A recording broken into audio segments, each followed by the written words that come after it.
Boker Tov. Toda Rabba pour ce retour magnifique qui vient du cœur. En ce jeudi 4 du mois de juillet, tu te rends compte, on est déjà au mois de juillet. Ça sent Jean Lépin quand même, hein, mois de juillet. Ça se rapproche du mois d'août. La Hasra.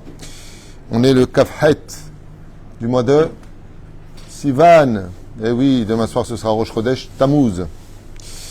Oufren Bezrat Hashem, qu'on ait une bonne journée avec de bonnes nouvelles. Kol Am Israël, Yeshuot Venechamot. Shiur demandé avec un thème aujourd'hui. Donc je ne peux pas préparer, mais on va essayer de le développer ensemble. Sur l'importance du mikvé des hommes, et non pas des femmes, par Michael Tayeb, Hashem Verechoto Bechol Asher Lo, pour l'élévation de l'âme de son grand-père, Bezrat Hashem, Moïse Tayeb, Zichrono Livracha, ainsi que de la part de son épouse, Dvorah Stéphanie Tayeb, et ses enfants, Dylan, Jacob et Marlon Chaim. Bezrat Hashem Barach. Un petit clin d'œil pour la Nisette Phoenix. Ah, il fait méode. Baruch Hashem. Notre ami Shachem Verechoto, Moshe, Moïse, Tayeb, Yeratson, que ce mérite de cette étude, Yalet Nishmato, Kezora Rakia, et qui bénisse pour une bonne réfouach lema lui et toute sa famille, de Shalom, de Parnassa, Shefa, et Alia en Eretz Israël, Michael Tayeb, un très bon ami moi de Marseille, Shachem Verechoto, Bechol Asher Lo, qu'on aime très fort et qu'on embrasse. Merci d'avoir donc acheté ce chiour, et on commencera tout de suite, bien sûr, avec sa permission, en pensant une fois de plus à tous nos otages, Brim Ushlemim Levetam, Chayalenu Votan, Mikol Tsarom Tsukam, Mikol Nega Mahala, et que Dieu bénisse aussi tous ceux qui sont assis en train d'étudier dans une grande Messirut Nefesh notre Torah. On ne se rend pas compte de la valeur de la Torah, sujet d'ailleurs qu'on étudiera peut-être demain matin. Oufren, il nous demande ici l'importance du mikvé pour les hommes. D'ailleurs, j'ai une question à vous poser. Est-ce que c'est une mitzvah pour un homme d'aller au mikvé? Bichlal. Est-ce qu'il y a une mitzvah d'aller au mikvé pour un homme? Minag Chassidut, le Rav Ovadia ramène que le fait d'aller au mikvé, ce n'est pas une obligation. Seulement, effectivement, les minagim, yesh laim din shel halacha, yesh gvar minagim, où le Kitzur Shulchan Aruch nous ramène qu'il serait bon pour un homme d'aller tous les vendredis au mikvé en l'honneur du Shabbat Kodesh. Et c'est ce qu'on va découvrir ensemble, la fonction du mikvé, puisque c'est le sujet du cours. Qu'est-ce que apporte un mikvé quand on y va? Deuxièmement, pourquoi y aller vendredi en l'honneur de Shabbat l'après-midi, et surtout pas le matin, donc pas avant Chatzot et là après Chatzot. Et dans la Chassidut des Chassidut, Moreno Harav Kadosh, Rabbi Nachman de Breslev nous apprend un grand secret. Si tu as eu une pollution nocturne, Zera Levatala, qui t'est sortie la nuit, si tu vas le même jour au mikvé, tu peux prendre une douche, hein? Non, il faut aller au mikvé. Et que tu fais le tikkun haklali, eh bien, sache que tu répares cette faute. On parle de sans kavana. Ça, c'est un enseignement de Moreno Harav Kadosh, Rabbi Nachman de Breslev, qui est venu, comme il expliquera Rabbi Nathan, pour livrer les secrets de ce fameux mikvé pour les hommes. Alors d'abord, avant tout, on a vu que le premier mikvé du monde, quand est-ce qu'on a vu le mot mikvé la première fois? Hein? Dans le Maboul. Enta Maboul. Non, absolument pas. Adam Hershon a fait le mikvé. Où t'as vu ça, toi? Toi, tu jettes ta canne à pêche dans les étangs, si ça mord, ça mord. Non. Où est-ce qu'on voit le premier mikvé? C'est Katouf Batorah. Mikvé à Olam. Où est-ce que c'est marqué? Bereshit. Quand Dieu a créé le monde, il a créé le premier mikvé du monde. Comment le monde a-t-il été créé? C'est marqué noir sur blanc. Dieu a créé une boule d'eau. Il n'y avait pas de terre. Ensuite, il est marqué Vatira et Yabasha. Et de l'océan, c'est-à-dire que quand Dieu a créé le monde, il a créé l'univers. À l'intérieur de l'univers, il a créé une boule d'eau. C'est-à-dire que la première création de la terre, c'était une boule d'eau. Il n'y avait que de l'eau. Au centre se trouvait un magma. Et au milieu entre les deux, se trouvait la terre. Qu'est-ce qu'a fait Akadosh Baruch Hu? Il a fait monter la terre plus haut que l'eau. Vatera. Maintenant, on voyait la terre. Il a fait apparaître la terre qui fut créée dans Bereshit Bar Elokim et Hashemayim ve'et haaretz va'aretz haïta tohu vavohu. Mais c'est tohu vavohu. Et là, il y a un grand secret. Si le monde était qu'une boule d'eau, va'aretz haïta tohu vavohu, ça veut dire que la terre qui était à l'intérieur était tohu vavohu, c'est-à-dire néant. Pourquoi? Parce qu'elle était couverte d'eau. Et ensuite, Akadosh Baruch Hu va faire apparaître la terre qui va surgir de l'eau. Donc, si je comprends bien ce que nous apprend la Torah Midoraïta, c'est que le mikvé est capable de remettre les pendules à l'heure, c'est-à-dire à néant. Oh, c'est une situation spéciale. Cela voudrait dire quoi? Voilà ce qu'on a en Makbil.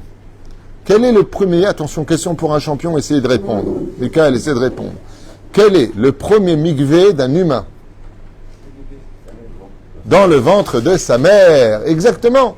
Comme l'explique le Harizal, quand une Neshama doit se réparer dans ce monde ou doit compléter dans ce monde quelque chose, Dieu l'envoie sur terre.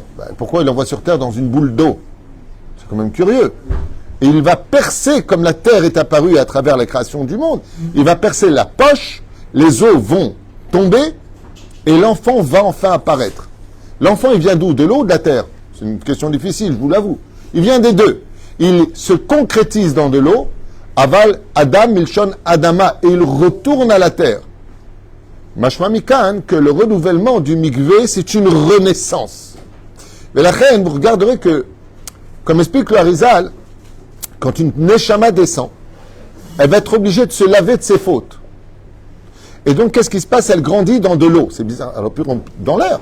Une poche d'air, l'enfant, il grandit, il respire, salut, toi, ça va, ils sont deux jumeaux, ils peuvent avoir un café, petite cigarette, maïesh. Pas du tout. Ils sont dans un endroit où la pureté n'existe pas. Ni ils urinent, ni ils défèquent. Ni ils vomissent. Ils sont nourris par un système où tout ce qui rentre ne ressort pas. C'est donc très curieux. Parce qu'ils sont dans ce qu'on appelle l'ablution de la perfection. Donc, étant donné que la vie se renouvelle à travers cette neshama qui a déjà existé réincarnée, eh bien, on comprend que le premier mikvé dans lequel va grandir cet enfant-là, c'est l'eau dans laquelle il s'auto-fabrique. C'est quand même très curieux. Parce que, vous avez remarqué que dans le judaïsme, depuis le don de la Torah, qui fixe la judaïté? C'est la mère. Si le père n'est pas juif et que la mère est juive, l'enfant est juif. Pourquoi? Parce qu'il grandit dans un mikvé, donc sa conversion, il a fait où? Dans le ventre de sa mère.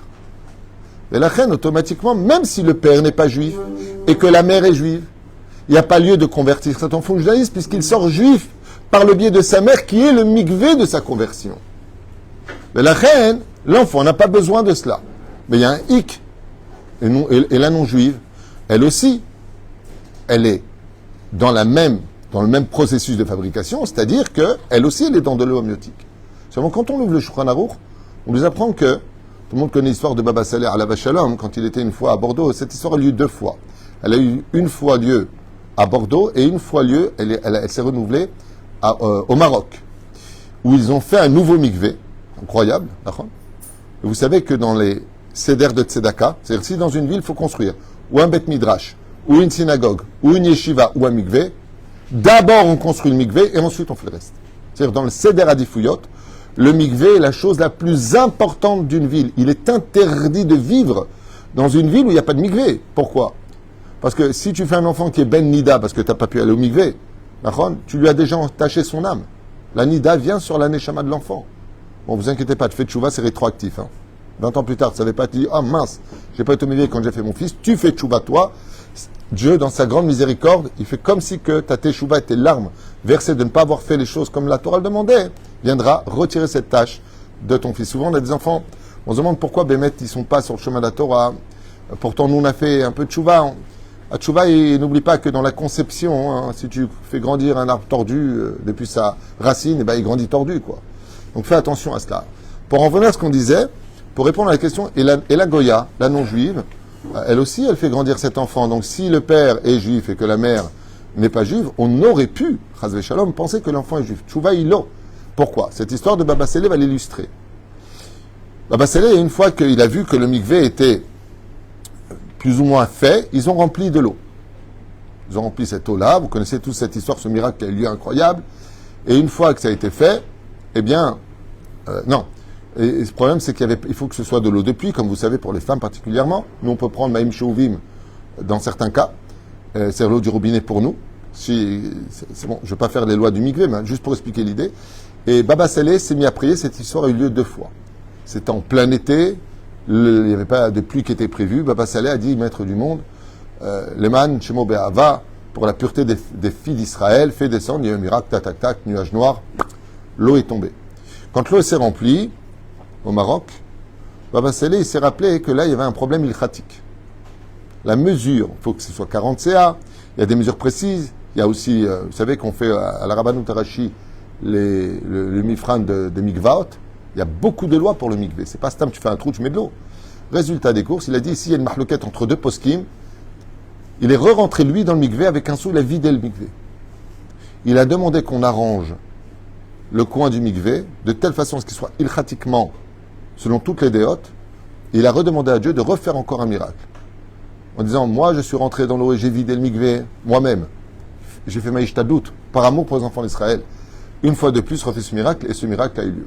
Qu'est-ce qu'on apprend de cette histoire, ou du Shulchan Aruch lui-même sur les ilchot mikvaot? C'est que c'est pas là où on a dit qu'il y a de l'eau amniotique à un enfant et c'est bon. C'est pas tous les mikvés sont cachers. Mais la femme a des parois au niveau de son âme, qu'on appelle le ruach, qui consolide les lois du Shulchan Aruch, ce que n'a pas la non-juive. Ça n'a rien à voir avec le fait que l'un est mieux que l'autre. C'est tout simplement que le mikvé de la femme non-juive dans son ventre n'est pas conforme à la halakha du mikvé de la femme juive. Mais la reine, l'enfant sortira non-juif si la mère n'est pas juive, et l'enfant sortira juif si la mère est juive.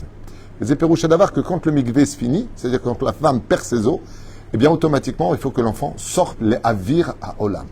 Alors, qu'est-ce qu'on apprend de cette histoire? Eh bien, on apprend que si le premier mikvé du monde, ça a été la création du monde, et que cette même image, on voit que la création de l'humain, c'est justement ce fameux enfant qui grandit dans ce mikvé, dans la pureté. Et c'est pour ça que comme il est dans le mikvé, qu'est-ce que fait l'ange Gabriel? Il lui apprend la Torah. Il lui apprend, il y en a qui disent sa Torah qui correspond à son gigoul, il y en a qui disent non, il lui apprend toute la Torah.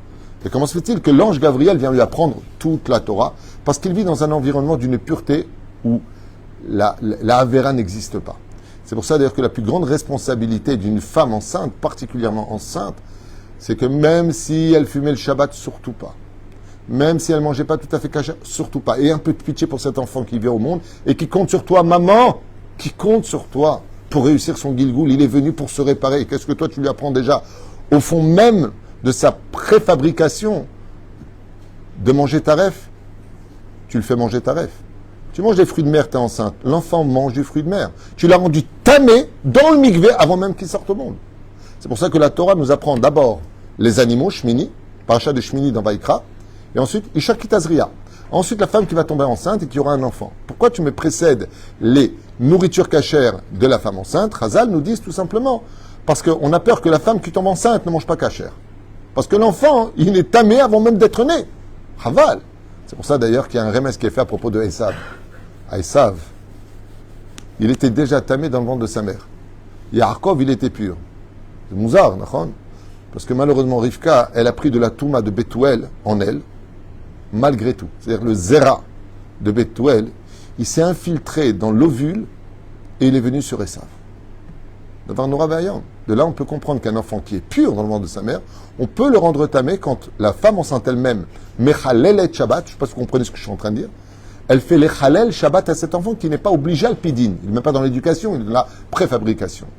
Mais il est quand même dans un mikvé. Et ce mikvé-là le protège de toutes les impuretés extérieures, d'où l'importance de comprendre que, si je comprends bien ce que je viens de dire, le mikvé est donc automatiquement une renaissance. Comment est un oubar? On dit en hébreu un oubar. Un? Merci.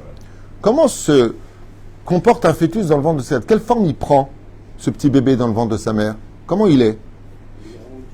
Il est recoglié sur ses genoux. D'accord? Vous avez déjà vu un bébé?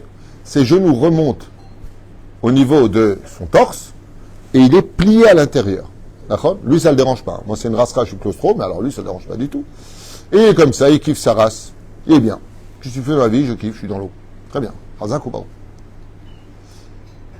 Quand on va au mikvé, pour pouvoir s'immerger complètement, quelle forme on prend?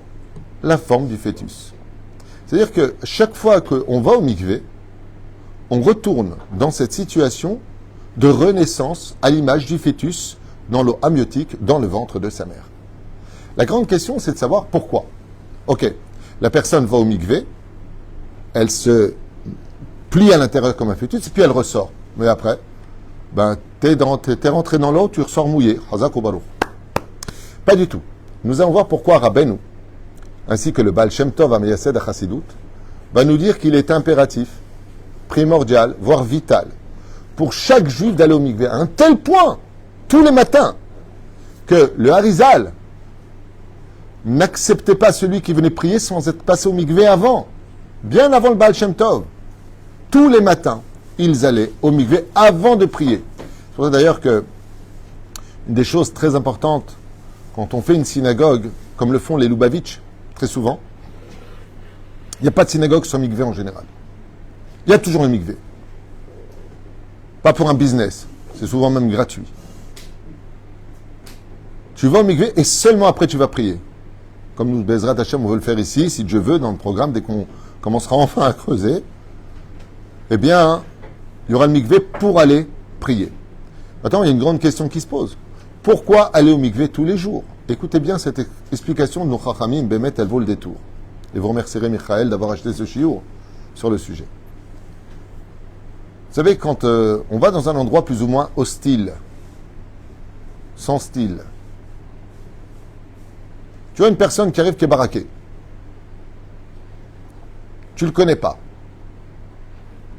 T'es serein si tu te tapes avec lui ou t'es un peu douteux quand même. Tu prends... Tu sais pas. Donc, premier regard d'observation. On garde nos distances. Miata. Ma'ata. Quelle est ta puissance? Un peu comme les animaux qui se flairent, en se regardant dans les yeux. Eh bien, sachez que tous les jours, il y a une personne qui est très baraquée. Mais nous aussi, on est baraqués. Pourquoi? Gadol Yetzerara Minoso. Tel qu'il est, tu es. C'est-à-dire, plus tu grandis au Torah, plus ton Yetzerara est baraqué. Plus tu es un Racha Gamour, et plus ton Yetzerara, il est Echnené comme toi. C'est-à-dire que, en réalité, le Yetzerara ne peut pas être plus fort que toi. Car Dieu t'a donné les éléments pour le vaincre. Ce n'est pas Barati Yetzerara, Barati lo Torah Tavlin. Je t'ai donné les moyens de lutter contre lui. Vous avez compris qu'un rachat dans l'absolu, une personne profane dans l'âme, est une personne qui n'a pratiquement pas de Yetzerara, parce qu'il est lui-même le Yetzerara. Yotze, il faut miser, écoutez bien, que si maintenant la personne, elle ne connaît pas l'autre, il dit voilà, tu vas taper avec lui, moment d'observation. Pendant une journée, on va s'observer. Ouais, on va s'observer. Puis on va commencer à s'approcher. Puis on va commencer à se menacer. Et après, on va se taper. L'Olam Yergiz Yetzeratov Yetzerara, dit la Gemara dans Brachot. Ouais. Il va falloir que tu tapes contre ton Yetzerara. Le but, c'est de vaincre ton Yetzerara. Donc, tous les jours, on est en guerre contre notre Yetzerara. Ne te mets pas en colère, ne parle pas de la Shonara, ne regarde pas, ne dis pas, ne pense pas, ne bouge pas. Oh! Et moi, j'ai envie de conquérir le monde. J'ai envie d'oseille, j'ai envie de kavod, j'ai envie... L'homme, il a plein de pulsions animales. Et ça, c'est provoqué par notre Yetzerara. Le héros, c'est celui qui surmonte ces pulsions animales. Ce qui se passe, c'est que si par contre, je fréquente cette personne avec qui je dois me taper, je pars en vacances avec lui, on rigole, on est ensemble, je le connais, je connais ses points faibles, je connais ses points forts, je sais de quel bras il est le plus fort. Est-ce que j'aurais plus ou moins peur de lui maintenant? Moins peur de lui. Eh bien, voilà ce que nous enseigne Rabbi Nachman de Breslev. Il nous dit, tu sais quelle différence il y a entre le juif qui va au mikvé et celui qui ne va pas au mikvé. Tous les matins, celui qui va au mikvé, le Yetzerara dit, hop, t'es qui toi? Tu viens de renaître. Donc pendant cette journée-là, il est en observation. Il te tâte. Qui t'es? D'où tu viens? Tu viens de renaître à l'état d'un embryon, tu viens de sortir du mikvé. Ce qui fait que le Yetzerara, il ne va pas te rentrer dedans tout de suite. Pourquoi? Parce qu'il ne te connaît pas. Parce que tu viens de renaître de ce mikvé. Tandis que celui qui ne va pas au mikvé, c'est le même qu'hier. Il n'y a pas de renouveau pour lui. Donc il le connaît parfaitement. Ce qui fait que Rabbi Nachman nous apprend pourquoi il est impératif tous les jours d'aller au mikvé. Il dit tout simplement parce que le mikvé non seulement t'ouvre les portes de la teshuva à un certain degré, chose qui prendrait du temps à expliquer quel rapport entre le mikvé et la teshuva, mais surtout, comme dit kav yachar, mazé mikvé, c'est kav yachar. Ça veut dire, vous regardez la racine du mot mikvé, c'est kouf, vav, ça veut dire kav. Leit yacher à l'intérieur du mikvé. Mais la reine, c'est extraordinaire. Rabbi Nachman lui donne un secret, mais phénoménal. Il te dit, Pashut Meod. Chaque fois que tous les matins tu vas au mikvé, ton Yetzerara te dit, attends, t'es qui toi? Il ne te reconnaît pas. Il ne sait pas qui t'étais hier ni avant-hier. Pourquoi? Parce que tu viens de renaître de nouveau. Et donc ta prière, elle renaît de nouveau. ton corps renaît de nouveau. La deuxième chose, qui est très intéressante, c'est que nous avons 7 avis avot atuma. Comme le dit la Gemara, il y a 7 paires, des paires des impuretés. Il y a ce qu'on appelle les dérivés, et puis il y a tumat met, tumat kerik, tumat zav, la femme nida par exemple, tumat met, comme on a dit, tumat sheret, shratzim. Tout cela, ce sont ce qu'on appelle des avis avot atuma. Tous peuvent se purifier, comme c'est marqué dans la Torah Vaikra, ou ba shemesh vetaer. C'est-à-dire que le migvé te rend pur, comme on peut le constater dans ma secret Yoma, le jour de Kippour. Qu'est-ce que fait le Kohen Gadol? Il change d'habit, il va au migvé. Change d'habit, il va au migvé. Vetaval, mazé vetaval, ou tovel. Dans la Vodat Hashem, tu ne pouvais pas servir Hashem si tu n'allais pas au migvé. Tous les migvés peuvent te rendre pur de toutes les impuretés sauf une. Il y a une seule avis avotatuma qui n'est pas dépendant du migvé. C'est lequel? Hein? Presque. Non. Il y a tous les migvés te rendent pur de toutes les impuretés sauf une seule. Laquelle? Oui, mais on a dit déjà, mais lequel? Qu'est-ce qui va remplacer le migvé pour rendre pur? C'est un rapport là? La vasrouz, il a fait meod. Zeh davar ayachid que bemet lotayo ou ba shemesh vetaer. Il dit nachon. C'est pour ça que pour monter sur le mont du temple, qu'est-ce qu'ils disent les gens? Alors moi je vais aller au mikvé et je peux aller sur le mont du temple. Areani taor. Le Rav avait déjà dit ezet taor, mazé kashour, tumat met, yesh alecha. Yashevavi avotatuma, tu peux pas rentrer impur sur le mont du temple. Tu sais pas où est le kodesh hakodashim. La reine, tant qu'il n'y a pas paradouma, même si tu es allé au mikvé, tu peux pas rentrer là-bas, dit le Rav Ovadia.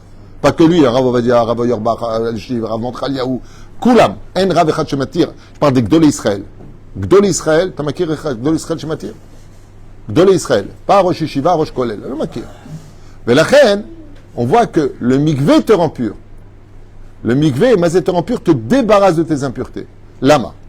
C'est très joli en hébreu. En français, ce serait plus dur à expliquer, mais c'est magnifique en hébreu. Comment on définit le mot en hébreu impureté? Ne me dis pas Touma, je le sais. Il y a un autre mot pour ça. On n'a pas le temps. Roi Ra'a. Le synonyme le plus emprunté par la Torah en hébreu, c'est Mitbak Beroi Ra'a. Mauvais esprit. Ou esprit mauvais. D'accord? Quel est le seul élément où le roi ne peut pas exister? Le vent, le souffle ne peut pas exister. Lo Hazak ou Barou. Vous verrez que quand une personne lâche de l'air, et peu importe par où, quand il est dans l'eau, qu'est-ce que fait cet air? L'eau l'expulse. Vous voyez quelqu'un qui est en train de respirer avec des bouteilles. Ouais. Vous verrez que les bulles d'air sont expulsées. L'eau ne permet pas au roi d'exister. C'est pour cela que l'eau rend pure. Car le roi Ra'a, l'eau kaya. On ne peut pas respirer dans l'eau. À moins d'avoir le système des poissons. Mais on fait une chronie. L'eau vomit le roi Ra'a. Mais la reine, dès qu'on rentre dans l'eau, le Yetzerara, au niveau de l'eau, Yeshlobaya. Et toutes les religions le savent. Ils se lavent, ils font le baptême. Tout le monde nous a copié un petit peu dans ce domaine. Je rappelle que nous sommes la première religion monothéiste, dans le cas où certains théologiens l'auraient oublié.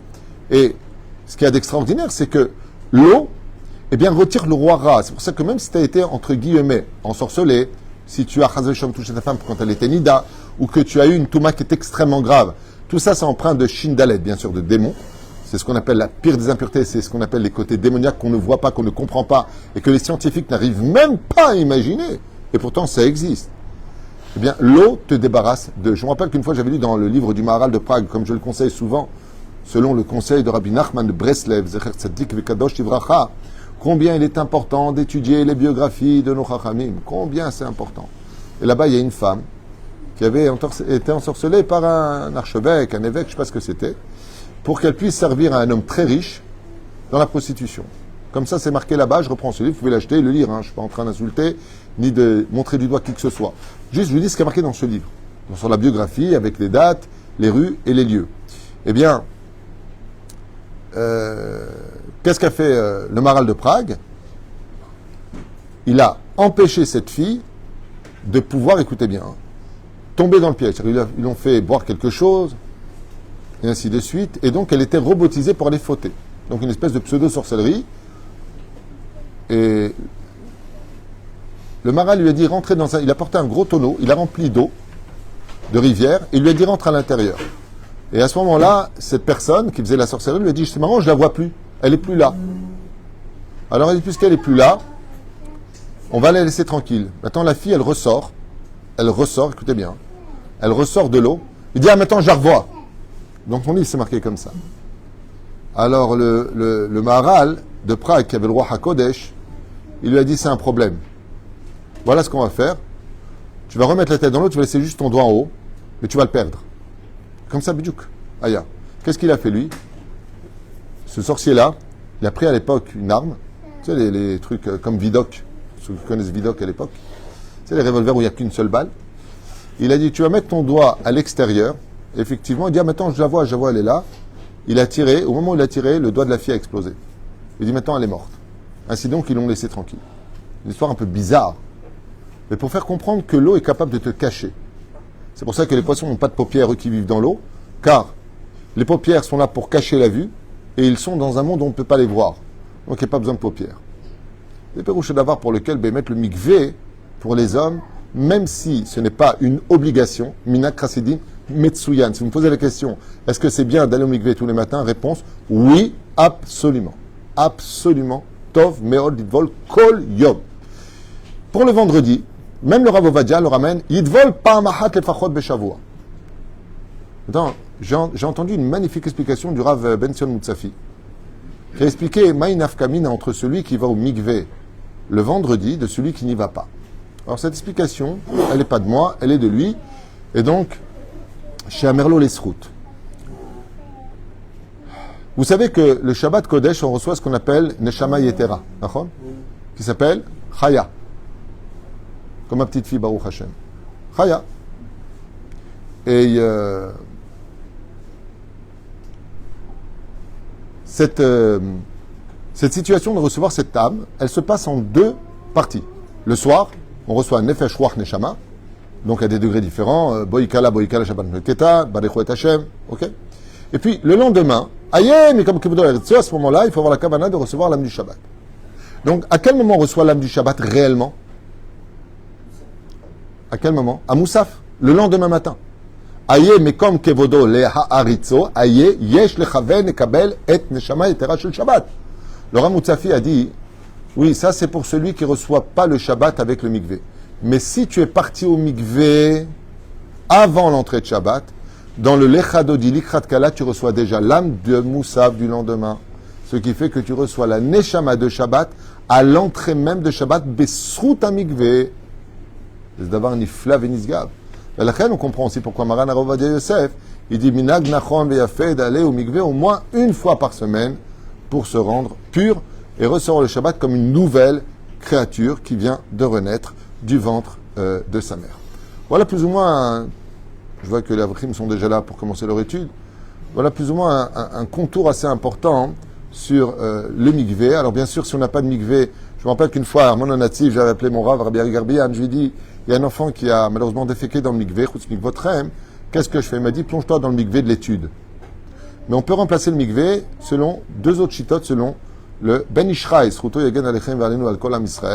qui est tout simplement Shlosh Esrei Kabin, c'est-à-dire 12 litres d'eau que tu laisses couler sur ta tête.